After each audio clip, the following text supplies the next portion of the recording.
back to Just Energy Radio with Dr. Rita Louise.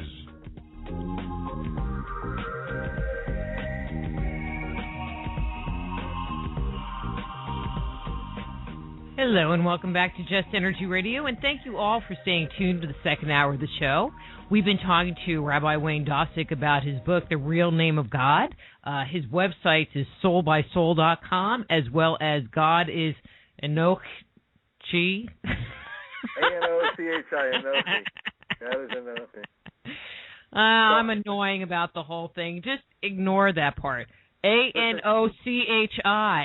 I always do what I'm told. So during the commercial, when you told me to go to your website, soulhealer.com, I did. It's a beautiful, beautiful website. Gorgeous picture of you. Thank you. Lovely picture of the cover of the new book. And is the Kabbalah healing book on here also? The Meditating on Kabbalah? Yeah. That's actually a CD set. It's audio. Mm-hmm. Ah, very nice. And where is that on the website? If you click on the little picture, it'll just go right there. Good for you. Gorgeous work here. Gorgeous Thank work. you. And I do it all myself. So very nice. Just Radio is brought to you by soulhealer.com. And see, Rabbi thinks I do good stuff, so check it out. And the new Man-Made Chronicles of Our Extraterrestrial Gods, now taking pre-orders for an October release. Woohoo! Well, I'll ask you this then. Since you do all this, would you be on my radio show? Would love to. Fantastic. So right after we get off the air, we'll pick a date, okay?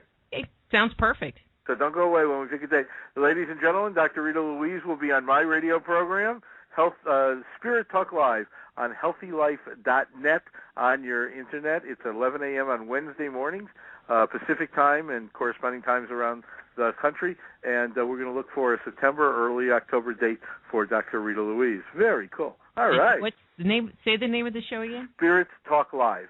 Spirit Talk Live on healthylife.net. And you can look at that at spirittalklive.com. There it is, on healthylife.net. You have your calendar with you? Let's set it up right now and tell your listeners. We'll take care of it later. All right, very good. See what fun we have, folks? We just have a grand old time. Okay, let's start here. It seems like in modern times, more people have faith in science than they have in spirit. What do you think's going on, or how can we change that? I'll tell you a story, and this story's in the book. So a bunch of scientists come to Anochi and say, Anochi, we like you, we love you, we honor you, but we don't need you anymore. We've come to say goodbye. And Anochi says, really, why is that? They say, well, the only thing that you could do that we can't do is create ex nihilo. You can create out of nothing. But we have figured out a way to create human beings just like you do. And since we can do it, we can now create human beings, and we don't need you. So Anochi says, really? Can I see? Show me, please. So one of the scientists reaches down and picks up a clump of dirt and starts to mold it and shape it into a form. And Anochi says, use your own dirt. So you see, we think that the power is in our hands, and we forget that everything, including every thought we have, every idea we have, every spark of any new creativity we have, it's all sourced from Anochi. It's all sourced from God. So we get in trouble when we think that our power is greater than God's power. And that doesn't for a moment negate the value of science. It doesn't for a moment negate all the discoveries that are made that are so incredibly helpful. But look at it this way. If you picture a ladder, I hate to use the old male hierarchical form, but there you go. If you picture a ladder, at the very bottom of that ladder are the first human beings. For story's sake, we'll call them Adam and Eve. And everything that was ever going to be in this world is up the rungs of that ladder. God, Anochi, put it all out at the moment of creation. At the very top of the ladder is Eden on earth once again. Sky blue, I call it. Some will call it the coming of the Messiah. Some will call it the second coming of the Messiah. Whatever you call it, it's the world of paradise and perfection.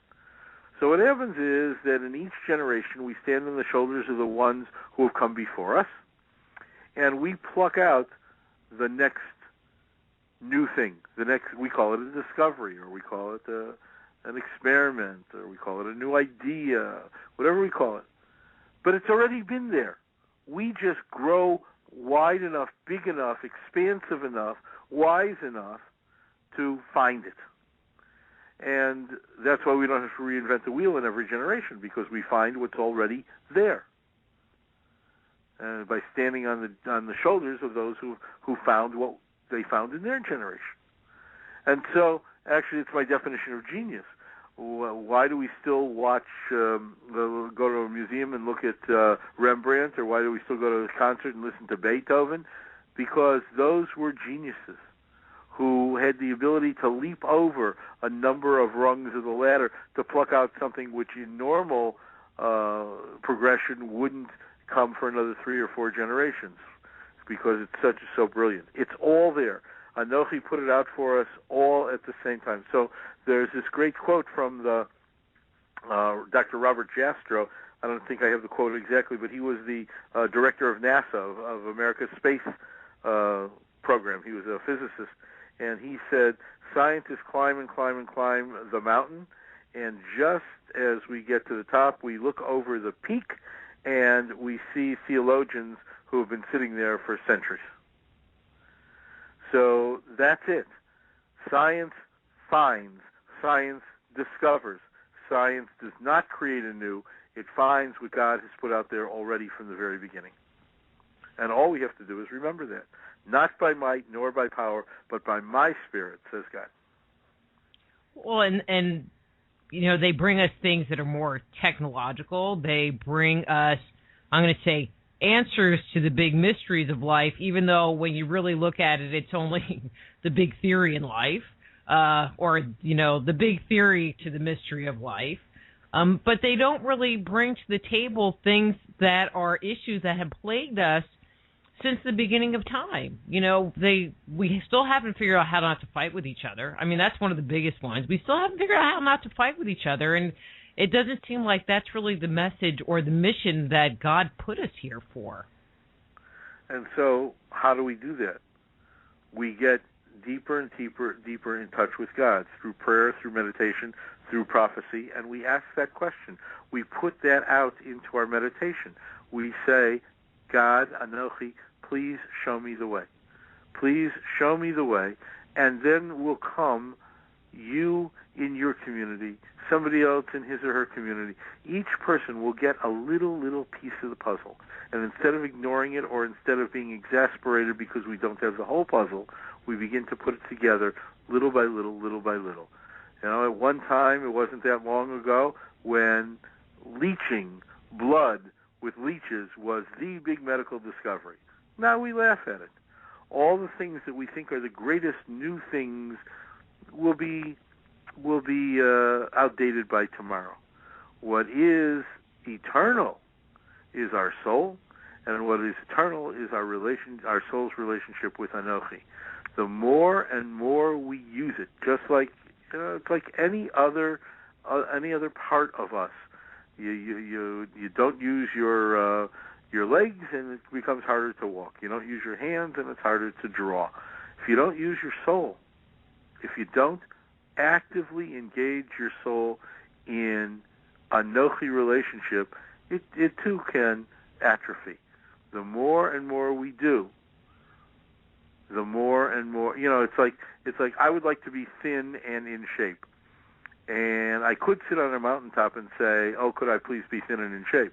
But better off I am going to the gym and working with others who want to be thin and in shape. So better off when I want answers to the mysteries of the world, when I want answers to the paradoxes, when I want answers to the great questions of existence, the more and more I go to Anochi, the more and more I am in a covenantal relationship, the more and more I am in intimate relationship with God, the more and more mysteries will be revealed.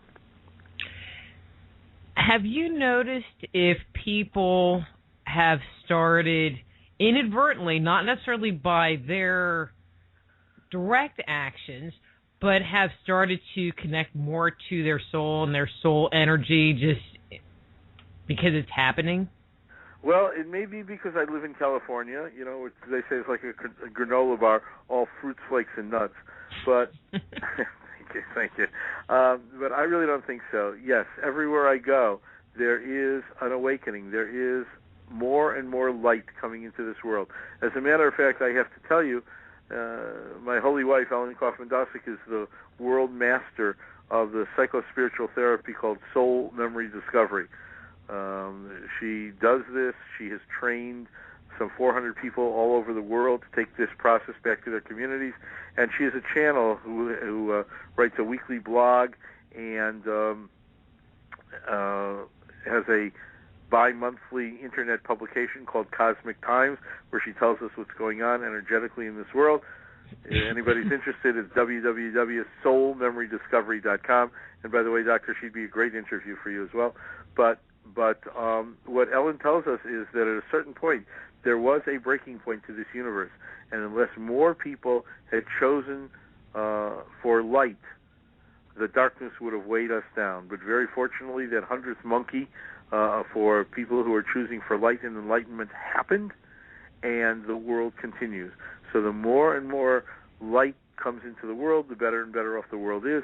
And I think that there is more and more light coming. People reading books like this, reading books like yours, listening to your CDs and so on, can come into the light more and more. And the more enlightened we are, the more light is in our world. You mentioned it in the first half, and you might have put out a date, but I'm not really sure. And I just, I'm kind of a history mythos girl. When you talked about where they said that, well, you can't have prophecy anymore, and it's only the priest that can be prophetic. When did that happen? How far back are we talking about? That period is what's called the rabbinic period, the 400-year period between 200 before the Common Era and 200 of the Common Era. And so that's when the sages, not the priests, but the sages took over. And the priesthood was finished because the Holy Temple was destroyed for the second time by the Romans in 70 of the Common Era. So the priests leading worship was finished. That's the time when the synagogue took over for the temple, where scholar rabbis took over for the priests, and where prayer took over for sacrifice. But that was the period when the sages came to the fore and they said, God's continuing law will come from us, and we don't want neighborhood prophecy from here, from there, the other, we're contradicting ourselves. So they, in essence, cut off. They said, prophecy no longer comes, and because we're the wise sages, we know that it comes only to us and through us. So we're talking about approximately 200 years plus ago. Well, I just think that, timeline-wise, I mean, this is totally off topic, but timeline-wise, it's kind of interesting. I mean, because during the Jesus time, there were a bunch of messianic prophets that were running all around. But now that makes sense because there was permission to be a prophet. I bet they might stone you because you're a bad prophet, but you could be one. Look at it this way. This is you picked up on it so well, Doctor. It's really so interesting. The history of the world as we've recorded it is about 6,000 years old. The fundamentalists assume that means that the world is only 6,000 years old. We know far better than that. But the recorded history of humankind is about 6,000 years old, and it falls into 2,000-year periods. So from about 4,000 before the Common Era until 2,000 before the Common Era, it was the pagan world. And interestingly enough, the pagan world, if we look at the zodiac and move backward on it, the pagan world was characterized by the bull, by Taurus. Bulls and calves were worshipped. We know that from the notion of the golden calf. We know that from Egypt. So then comes Judaism approximately 4,000 years ago, maybe a little less, and it is characterized by the ram, by Aries, the shofar the ram caught in the thicket. 2,000 years later, along comes Christianity, and if we're moving backward in the zodiac, what is the sign after Aries? Pisces. To this day, the sign of the fish is the sign of Christianity. And 2,000 years later, that is now, comes the New Age. And what is the age on the zodiac? Aquarius. It is the dawning of the age of Aquarius. Why? Because Aquarius is the water bearer, the cleanser, the purifier. And so it is the New Age. We're just at the very, very, very beginnings of it. But it's true. I mean, they had it right in that musical. It's the dawning of the age of Aquarius, and it is the dawning of a new world. So I'm just going to share a little tidbit of something that I uncovered in researching my new book, Man-Made, The Chronicles of Our Extraterrestrial Gods, that I didn't address in the book because it was just a whole nother research project that I just didn't want to get into, but I think you might find it kind of interesting. So the Jewish calendar goes back 5,000 to 3,763 BC. 5,000 right now. 5,000. This is year 5,732. With Rosh Hashanah coming in September, it'll move to 33. 5,733. Right, but it's like 3,762 BC. Correct. Exactly. Something very like good. Excellent. Research, and I'm telling you. But what's interesting is that in Judaism, that's when they identify creation, quote unquote. We'll just leave it there, creation. Yeah. But did you know that, the whole Mayan calendar thing, that goes back 3,110 BC. That's where they say it started. We'll just kind of give them that for our purpose of conversation. Still pretty close in date. Did you know that they also associate that date with creation?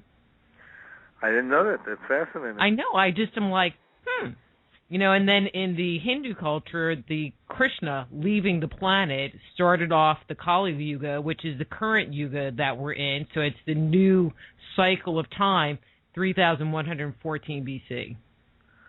Wow. Well, see, interesting. Truth is truth. Mm-hmm. And there are no coincidences. You know that there are no accidents. You know that the truth bubbles up from wherever it comes, and it's regardless of where it comes, it's all the same. Okay, let's go back to our topic. Oh, you're right. It's fantastic. Good for you. How can we know if God is with us or within us? Is there some kind of feeling or way that we can know? Well, the second half of the book, the second half of The Real Name of God, Embracing the Full Essence of the Divine, is ways for us to get in touch with the God within us.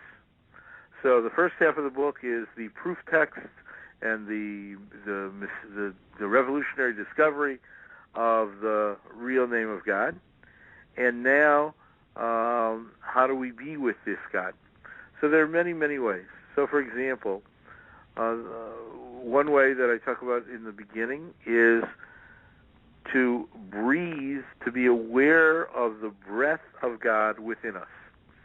Now, the question is, what turns this lump of clay that is you, that is me, that's worth maybe $100 on the open market of chemicals, what turns us into a living, breathing human being? Well, if we go back into the Bible, we explore and we find out that God breathed into Adam, the Nishmat HaChaim, the soul of life. God breathed in, and Adam became a living human being. So what gives us life, what animates us, is the breath of God. The breath of God within us when the moment we are born and take that first breath of life, and when God takes away that breath, we die and we return to the dust. The animation goes away, and the lump of clay remains to be honored and to be buried. So, if we can be mindfully aware of our breathing. Mindful breathing is not for Buddhists alone. It's for everybody. So have you ever been snorkeling, for example? If you go snorkeling, or if you've been in a samadhi isolation tank, in those places you hear your breath. You hear every single breath. So what would it be if we could be mindful of every single breath? Not just take it for granted, but be mindful of every single breath. We would then be mindful of the reality of the truth that our breath is the breath of God. Our life is God's breath. And so if we are mindful of that, then we know that God is within us in every breath we take. And it's not just God breathing into us, because God breathes into us in an out-breath, and our in-breath is taking in God, and our out-breath goes back to God. It's like the most intimate love relationship where we can be with God and we recognize that God is within us.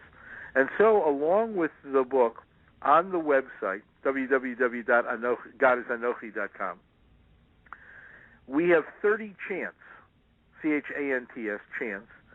One of them is the chant that I'll tell you in just a second about breathing. And there are 30 other chants that are about the various other things that we might talk about in a few minutes, of the ways to stay connected with God. And so you can go to that website, and as we used to say back on the old South Side of Chicago, free for nothing. You can listen to all, thank you, you can listen to all 30 of those chants.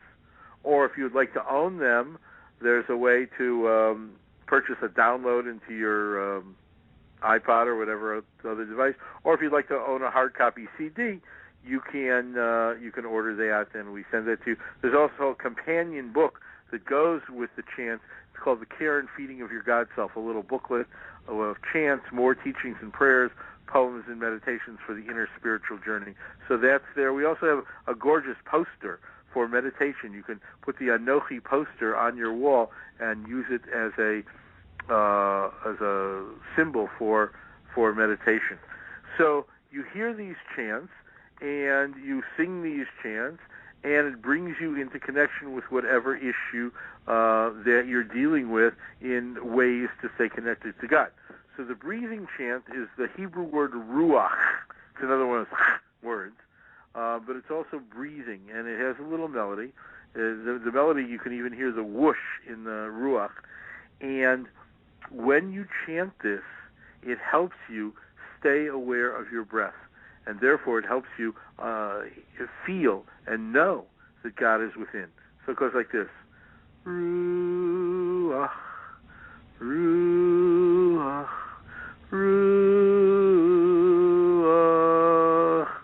ruach, ruach, ruach. Breathing, breathing, breathing, breathing, breathing, breathing. See, that took maybe 30 seconds. And if you do it 30 seconds a day, or 60 seconds a day, or 30 seconds twice a day, or 60 seconds twice a day, after a while you can't help but be aware of the breath of God within you, God within you. Weird question maybe, but is this something you could do in your car? Sure. And I don't advise people to meditate in their car. Not a good thing. Right. But this is something while they're driving down the road, they could sit there and do this chant and just kind of be with it on the road. Right. So there are a number of chants, and one of the great things about chanting, there are two things. One is the silence that follows, which is often as important as the chant. That's how you integrate. But it's also that if you're familiar with a chant, at certain times in the day, it will bubble up. And it will bubble up because it's either a message from Anochi to you that you have to be aware of this, or it's a message for you to yourself that you have to be aware of that teaching. So, for example, let me just give you two other chant examples. There's a chant that says, Shiviti Anochi Lenegdi Tamid. I place Anochi before me always. It's from the 16th chapter of the book of Psalms. So what does it mean?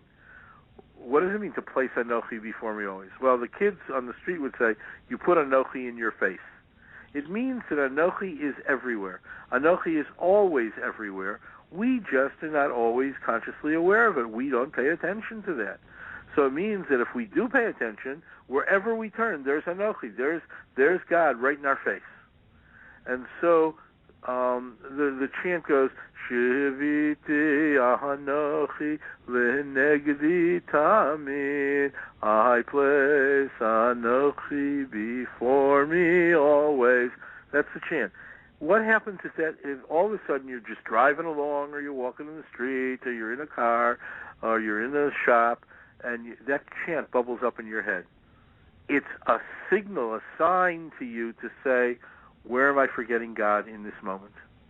Where do I have to put God in this moment? Because it may be that the clerk is taking forever to make change because that clerk didn't learn to make change with anything other than a computer, and this high school kid can't give you change for your dollar bill because he doesn't know how to count out the change, and you say, I can't stand this anymore, and then that chant bubbles up in you, and all of a sudden you realize that clerk is a child of God too, and needs your understanding. God is right in front of you. God is right in your face.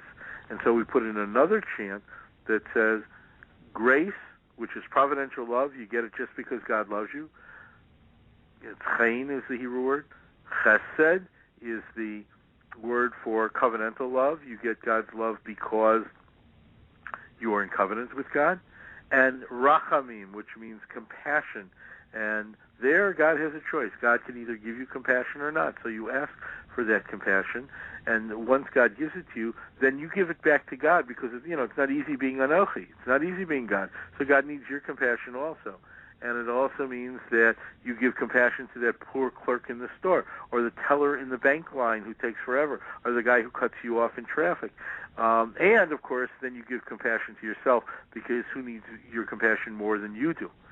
So it's a very lively little melody. It starts out meditative and then gets louder. It's a chen v'chesed v'rachamim, chen v'chesed v'rachamim, grace and love, grace and love, grace and love, and compassion. And all of a sudden that'll bubble up, and you'll say, I shouldn't flip the bird to that guy who just cut me off in traffic. I shouldn't tell off the little girl clerk in the bank because she's taken so long, and I've had to waste 10 minutes in line here. But it's not even the telling them off; it's the frustration that you experience. Right? So you give yourself some compassion. You give yourself some compassion. You say to yourself, it's a long life. How many heartbeats do I have? I want to waste a heartbeat or a breath being angry, being frustrated, being disappointed. Why bother? It's going to happen. I'll make my deposit, and I'll get home, or I'll finally get the change, and I'll get my Slurpee, or the guy cut me off, so I'll get off 2 seconds later. And you know what? My guess is that there's a reason for all of that. There's a reason for all of that. How many times, I don't know if it's happened to you, but it certainly happens to me, we're late. I'm late, my wife is late, we leave for the trip late, I wanted to leave at 10, we leave at 10:20, and we get 50 miles into the highway, and we see there's a big accident. And I say to myself, if I had left on time, maybe that would have been me. I have great compassion and care for the one who might be injured or hurt. By the way, one of my teachers, Rabbi Zalman Schachter Shalomi, always says, when you hear a siren from a fire engine or from a police car or mostly from an ambulance, take 30 seconds, take 10 seconds and pray for the well-being of the one for whom that siren is going. Big lesson. Big lesson. It's our humanity. But who knows? In this world, who knows? Well, we know the more and more we are aware. And later on, when we have time for that prayer meditation, we can say to God, or we can say to Anochi, what is it that you want from me? What is it I'm supposed to learn? What lesson am I supposed to take that I was late leaving today and that I was not in that accident? What role, what mission, what contract do you have for me? So I'm going to ask something that might be a little personal, but I'm hoping you'll share this piece. how do you know or realize that you're with God? Or there is that communication happening? Well, they say prayer has two parts. The first part is you talk and God listens. The second part is God talks and you listen. And we sometimes forget to do that. We say our prayer, we give our thanks, or we give praise, or we ask for what we want, and then we turn off the channel and say, see you later. We've got to sit quietly. We've got to be quiet and listen. And the answer will come. Sometimes you might not like the answer. God can't say yes to everything. If you're praying for you live near the Rangers, right? You're praying for the Rangers baseball team? Yankees, come on. Oh, all right. So if you're praying for the Yankees and they're playing the Rangers, somebody's praying for the Rangers at the same time. So you're praying for the Yankees, somebody else is praying for the Rangers, and God can't let both teams win, right?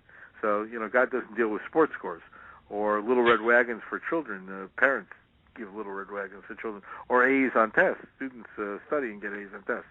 But there are ways that we can pray, and for when it's a valid prayer, we can hear God. Sometimes the answer is no, or sometimes the answer is not now. Or sometimes the answer is God says, I know you think that this is for your well-being, but you can't see the whole blueprint. I can, and you will see how this plays out a day from now, a week from now, a year from now. In the Bible story when Joseph was sold by his brother, thrown in the pit by his brothers, and then sold to Egyptian slavery, and then eventually wound up in prison. In the pit and in the prison, Joseph was not a happy camper. But later on, we find out why, and that is that Joseph came there in order to become the vice chancellor, in order to save Egypt from starvation and save his own family, who would come to him, from starvation. If Joseph hadn't been in the pit and hadn't been in the prison, he wouldn't have become the chancellor. He would not have been able to save his family. The beginnings of the Jewish people would have been wiped out right there, and we wouldn't have gone into slavery. We wouldn't have been redeemed. We wouldn't have come to Sinai to get the law, and we wouldn't have entered the Promised Land. All that because Joseph was not a happy camper in the pit and the prison. So, when I was a kid, I grew up in Chicago. So we had the Museum of Science and Industry, and there was this gigantic model train set, took up half a floor. And I was a 10-year-old kid. I couldn't see much beyond that little tiny thing that I could see right there. But fortunately, they gave us a second floor, a balcony, and I could look over, and I could see what was happening. And so they had this guy who ran the train set. He was dressed up in an engineer suit and an engineer hat, and he had a transformer that was just like my transformer on my little train set at home.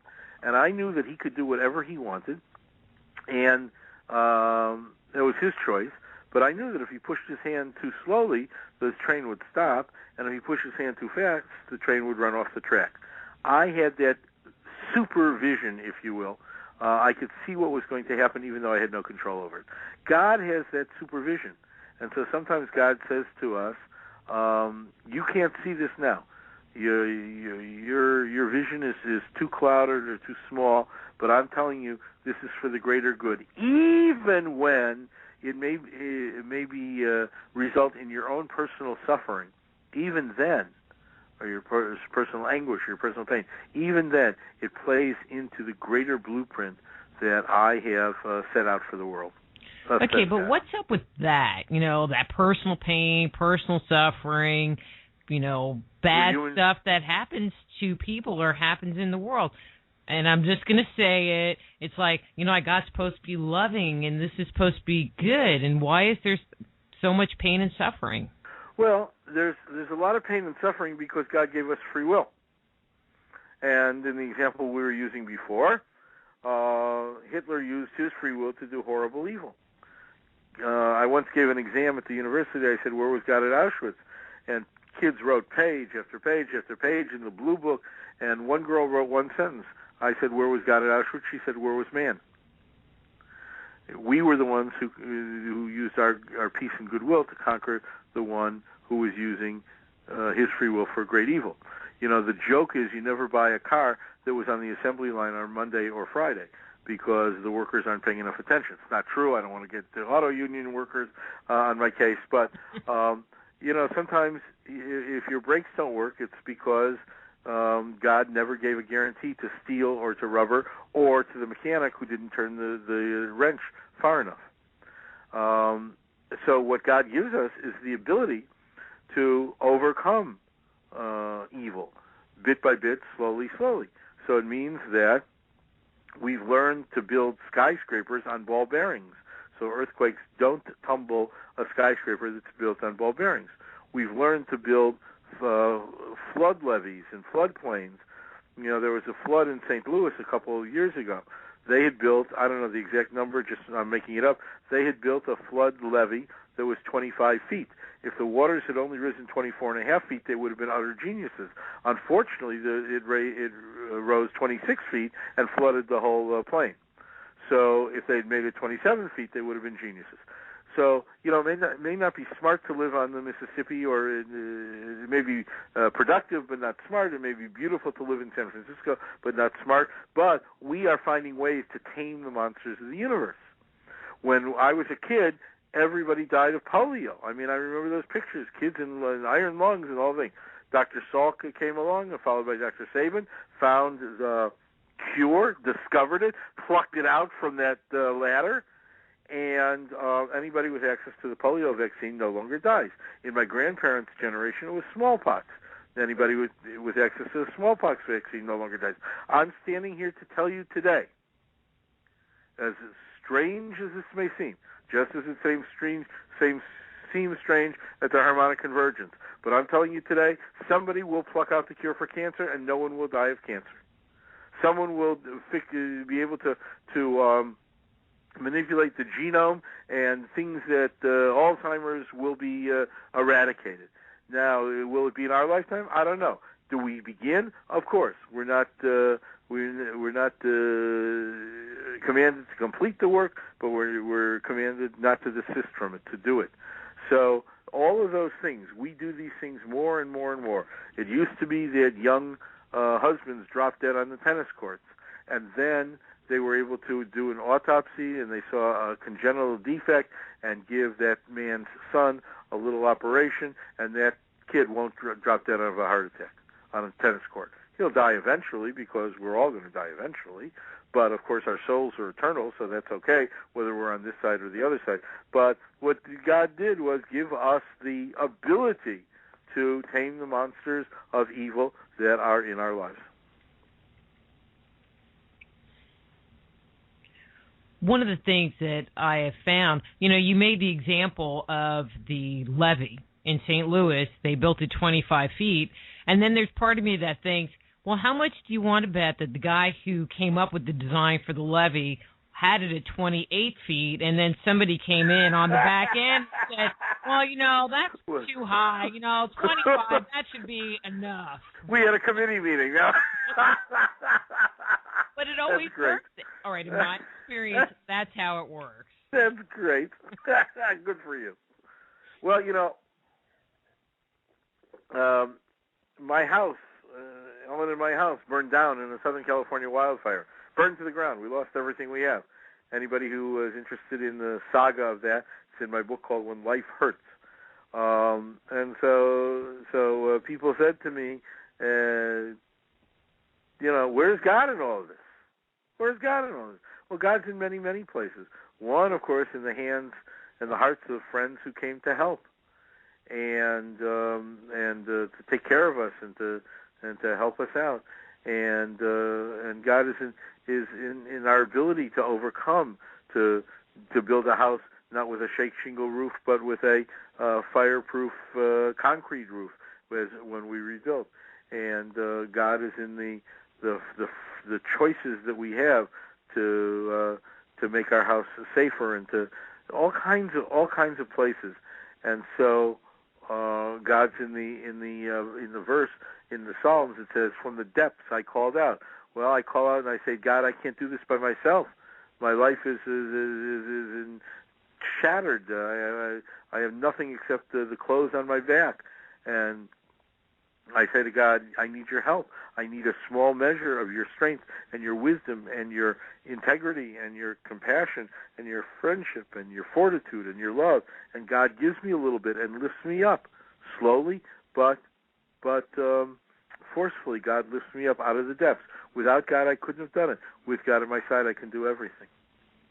But it's also a choice that you allow yourselves. I mean, I would assume that, when your house was burnt down and you're looking at the rubble, you weren't really in a good place. And it's a choice also on your part to say, okay, this is it. This is where I am now, and what can I do to change this and come back from it? Yeah, I always tell the story of two people I know who survived Auschwitz. They were teenagers in Auschwitz, and they both were liberated on the same day.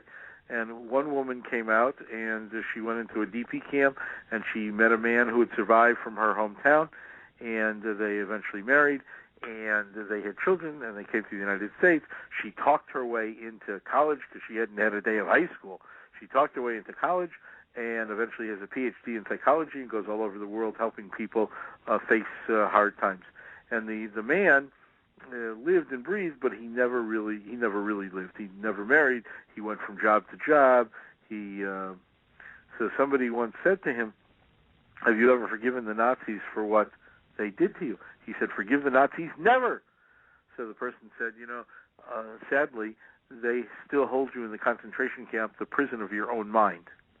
But the woman said to me, I said to her, "How did you do this?" She said, "I decided I could either be a victim or I could be a triumphant survivor. I've decided to be a triumphant survivor." So you're right. We have the choice. We have the choice. And there's an old Yiddish phrase that says, "Red Zachain." Talk yourself into it. Even if you don't believe it, talk yourself into it. The choice is yours. There's a great old story. I put it in the book, When Life Hurts. I thought it was true then. I've since been told that it's apocryphal, but it's a good story anyway, about Yitzhak Perlman, the world-class violinist, and he has polio, and he walks with crutches, but he's a world-class violinist, and so he comes out on stage at Carnegie Hall, and slowly, laboriously, he walks to his chair, and they're playing Tchaikovsky's violin concerto, and he begins, and 12 measures into the piece, pop, a string breaks. So everybody's utterly silent. They're wondering what's going to happen. Is somebody going to bring him a new violin? Is he going to restring it? Is first violinist going to give him his violin? Is he going to get up and put the leg braces back on and walk off stage? And you can see him thinking in his mind, and he pulls off the string that broke, and he nods to the conductor to begin again. And and I know that it's impossible to play Tchaikovsky's violin concerto on only 3 strings. But Yitzhak Perlman didn't know that night, and he played it. He was remodulating, he was recomposing as he played. And when he was done, first there was total silence, and then everybody leaped to his feet, cheering and screaming, and he asked everybody to sit down, and he said, friends, sometimes it's our job to make music with what we've got left. And I think that's a story for every one of us. It's our job to make music with what we've got left. I could have sat there in the ashes of my house and wept and screamed and wailed, and it would have gotten me no closer to having a place to live. So I had to begin to do with what I had left. Do you think God has a plan for us? And if so, of course. What would it be? What's the secret? Well, I don't know if I know the secret. I know that God has a plan for us. There are 2 plans. There's the communal plan, and that communal plan is to bring our world to the brink of Eden on earth again. So we each make our contribution to a just and a peaceful world, and we move closer and closer toward a world of perfection. For each of us individually, there is an individual plan, a mission, a soul contract that we come in with, that we've made with God before we come in. We don't know that on earth because the rules of being on earth is that we have to forget it when we come here. But sometimes we get glimpses. Some people call it ESP. Sometimes it's called deja vu, whatever it's called. We get glimpses of what we once knew and what we will know again. But that's why we work with Anochi all the time. That's why we are in intimate, loving relationship with Anochi, so that we can become more and more aware of our job, our soul contract, how our little piece fits into the whole big blueprint, fits into the whole big plan. I wish I knew what the plan was. I would even take lottery numbers. No, sorry, that just slipped out. You do know what the plan is. The plan for Dr. Rita Louise is to have this radio show and to talk to people thousands, like you. tens of not just people like me, but you are talking to tens of thousands of people. I don't know. Do you know what your listenership is? Tens of thousands, I'm sure, right? Mm-hmm. So you, in your little home or your studio in Richardson, Texas, you are talking to tens of thousands of people. You are exposing them to people like me and your guests every other week. You make a set of CDs that people can use for their own meditation. You write a book that unfolds some of the mysteries and the secrets of the universe as you understand them. You are making a tremendous contribution to this world. Is this your whole soul mission? I don't know. Is this your soul mission at this moment in time? Absolutely. Is Anochi with you every step of the way? No question. I had was being interviewed, and they were like, well, what are you planning on doing 5 years from now? And I just looked at them, I'm like, I have absolutely no idea. And they were kind of confused because I think most people, especially in business, it's like, well, I'm going to go do this, and I'm going to go do this. And I said, well, I just listen to what God tells me to do, and then I do it. And he hasn't really told me what I'm doing in 5 years, so I can't tell you. Right. So there you are. It's a perfect answer. It's a perfect answer. And, I know it this way. When I was in rabbinical school in the late 60s and early 70s, and with all due humility, we had a bunch of really, really, really smart guys in school. It was before women were in the rabbinate, so it was guys. There was one woman who was a year ahead of me, and she was brilliant and wonderful. But we were really, really smart guys. And the smartest of us all was a very, very dear friend of mine, and he reads ancient Akkadian and Sumerian, and he knows Arabic, and he knows Aramaic, and he was the star academician. And all I ever wanted to do was be a pulpit rabbi. It turns out he has spent now almost 40 years in one of the most prestigious pulpits in all of America, and I became the academician and the author. If you would ask anybody at school in those days, even us, yet less our professors or our friends and colleagues, they would have laughed at this notion. They all would have said, Wayne Dosick's going to be the great big pulpit rabbi, and so is going to be the academician. And it turns out to be just different, just the opposite. Who knows?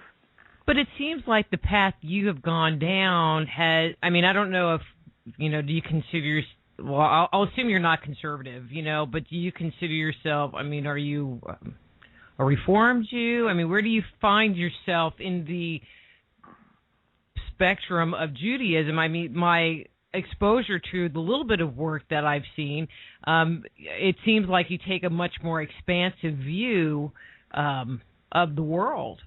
Well, I grew up in the conservative movement. I went to the Reform Seminary for all kinds of reasons. I served conservative pulpits for over 20 years. I have an independent Jewish renewal prayer group right now. I taught at the Catholic University. I'm in many ways a neo-Kabbalist and a neo-Chassid. So is there a label for me? Of course not. And actually, in the end of The Real Name of God, I wrote a personal essay where I talk about what this discovery has meant to me in my own religious outlook, my own spiritual outlook, my own faith. And it talks about all these things. If I am not post-denominational, I'm certainly trans-denominational. I'm equally comfortable and equally uncomfortable in every denomination of modern Judaism. And I'm a rabbi who has taught at a Catholic university and preached from the pulpit of the Immaculata, standing next to a statue of Jesus. And as I said earlier, one of my closest, most intimate friends in the world is a Jesuit priest. And I live a little bit in the Muslim world, not too much, but a little bit. And I certainly live in the spiritual world with Ellen's work and the other work that we do. One time, again, we'll talk about the work that we do with the indigo children. We've written a book called Empowering Your Indigo Child. And so I do a great deal in the parenting world and in that world of spirit for the indigo children. So I will just mention for a moment that healing for our children that everybody's tried to do on a cognitive level is helpful, but the woundings that our children have and act out is on a spiritual, energetic level, and that's the places where it must be healed, and that's what we talk about in the book, Empowering Your Indigo Child. So for all these things, I am a man without labels, so it means I belong everywhere, and belonging everywhere means I belong nowhere, and that's sometimes a difficult place to be, and at the same time it means that I have, thank God, the ability to dance between places and to understand people in all the places from where they come. Instead of trying to pour anybody or anything into a mold, I give them Anochi, and I say, however it is for you to be with Anochi, please be that. So the Hebrew word for dance is Rikud, and I wrote a book called Dancing with God. So I figure that I am now the Rikuder Rebbe promoting Rikudism, Judaism. With your work with this book... Hey, come on, that deserves a better laugh than that. Well, they tell me I laugh too much, and I do laugh a lot, so I'm trying to be Don't let them tell you they're trying to pour you into a mold. Be who you are. That part I can't even nearly stop. And I have to tell you, it's like you, your angels, your spirit guides, whatever words you want to put there, they're hysterical because you're talking and they're like making all these little funny comments in the background to me, and I'm like going, move away from the mic. Isn't my team great? Yes, they are. I love it. Isn't my spiritual guidance, isn't my guidance team, my master guides, aren't they great? But they're hysterical. Yeah, they are. They're funny too. Yeah. How is and I'm kind of sticking with Judaism because you're a rabbi. Sorry, I mean, I see you as. Don't be sorry. I'm thrilled to be a rabbi. I see you as a spiritual guy. How people, it's like, well, I'm really not religious. I'm more spiritual. Yes. I kind of put you in that category. But you're a rabbi, so sorry. But how is the Jewish community taking your research and taking what you brought forward? Well, it's new. The book's only out for 6-8 weeks now. So some people are telling me that I'm absolutely brilliant and I'm a genius, and this is the thing they've been looking for all their lives, and how come they never saw it before, and good for me for seeing it. And some people who are comfortable in the old forms think that I'm pretty much of a blasphemer, and that's okay too. Publishers Weekly in the review said that it's brilliant, but his ideas may be too bold for some. I don't mind being too bold for some. The fact is that the old is old, and the new is where we're coming. And one of our great teachers, Rav Kook, said, and it's a brilliant little Hebrew pun, but it's the old must be new, and the new must be made holy. And so that's what we're doing. And so in everything, Bishop Spong of blessed memory wrote the Christianity must change or die. That was the name of one of his books. We're pretty much in old crusty forms here in everything that we do, and the fact is that we are witnessing and we are part of the evolution, the revolution and the evolution. Everything is breaking down right now. Government, finances, education, healthcare, universities, the world monetary scene, everything is breaking down. And the breakdown is because the new has to come. The new building of world of spirit has to come. So if we have to break down the old to get there, that's what we have to do. And for some for whom the old is comfortable and easy, it's very frightening. And of course, when it becomes frightening, we bring more fear into the world, and the more fear that's in the world, the harder it is to move into the world of spirit. So it's a difficult time at the moment, but it's a time pregnant with great possibility. Just to let you know, we have 2 minutes before the music's going to come up. With that said, I think that people have really started questioning in the general sense of the word, and I think the timing is good because people don't question the Bible and people don't question the interpretation. And so it also engages them in actually looking at what it says and its applicability to themselves. Well, you know what they say about Jews is we answer questions with questions. So we've been questioning people all this time. You know, I hope my husband's listening, because he says that to me all the time. Well, Dr. Rita Louise's husband, keep asking those questions, man. So we're at a time. We're at a time of great questioning. And, you know, the Bible says that there will be a time that comes, there's a hunger in the land, not hunger for food and not a thirst for water, but a hunger for the Word of God. And that's what we're coming to. We need God, and we need Anochi. We need the oneness of this world in order to bring us through this move. And actually what we're doing is we're moving from a 3D world to a 5D world.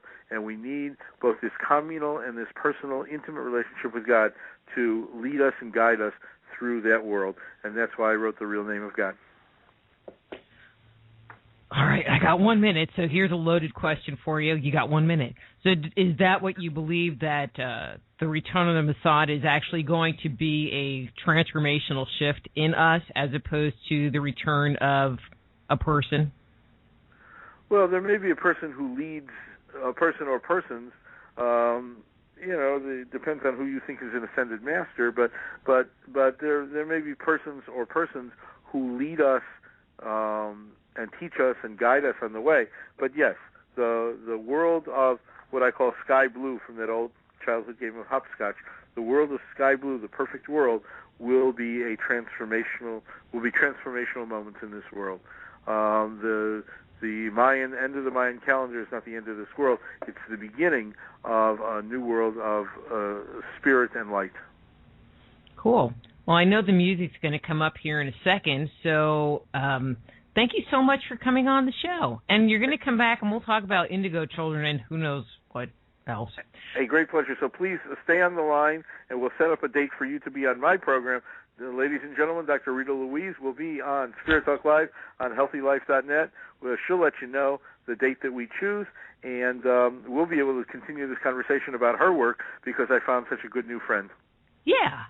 Okay, and I will talk to you in a second, but let me just kind of wrap up on my end, Sure. Okay? All right.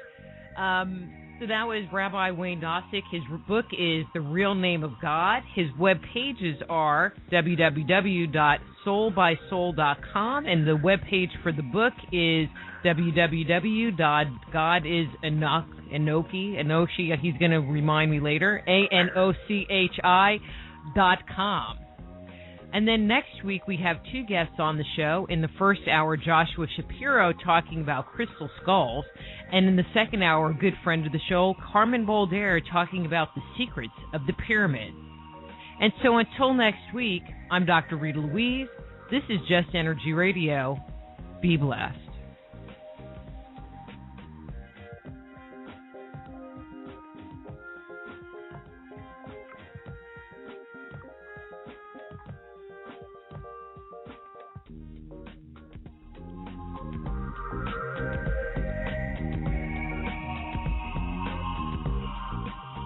Join host Dr. Rita Louise